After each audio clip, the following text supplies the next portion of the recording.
इस प्रोसेस पे supreme court क्या कहता है? किसी माननीय सदस्य के पास ये अधिकार नहीं है कि यहां खड़ा होकर कहे कि सुप्रीम कोर्ट का फैसला गलत है। सुप्रीम कोर्ट का फैसला मेरे हाथ में है। प्रोसेस पे सुप्रीम कोर्ट कहता है हमने प्रोसेस एग्जामिन कर लिया है, हम सेटिस्फाइड हैं कि सारा प्रोसेस पूरी तरह से उसका पालन हुआ। दूसरा विषय, और मैं एक बार समझा दूं कि कृपया करके अपने दल की और उस दल के राष्ट्रीय अध्यक्ष में जिस पद पे हैं उसकी प्रतिष्ठा और गरिमा को मद्देनजर रखिए। आप रोज देखते हो एक आंकड़ा लिखा होता है 1,30,000 करोड़। ये 1,30,000 करोड़ की मैन्युफैक्चरिंग क्या हुई?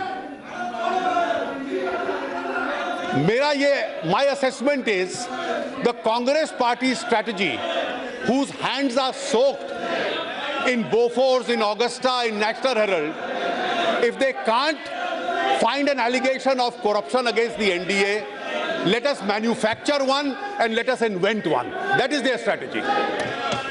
ये 1,30,000, ये 30,000 ये कहां से आया? ऑफसेट का अर्थ है, और ये यूपीए की पॉलिसी थी 2005 की, और ये नीति ये थी कि अगर हम डिफेंस इक्विपमेंट किसी से विदेशी से खरीदते हैं तो 30% से लेकर 50% तक उसे कहेंगे कि आप कोई सामान हिंदुस्तान में खरीदिए। वो सामान इस जहाज के लिए नहीं होगा, आपके किसी और काम का होगा। उन ऑफसेट सप्लायर से खरीदिए। आप उन ऑफसेट सप्लायर्स की वो लिस्ट बनाता है, और जब जब हम खरीदेंगे, पहला जहाज अगर 2019 में आता है तो उस जहाज की कीमत के अनुकूल 30% से लेकर 50% तक का उनको खरीदना पड़ेगा।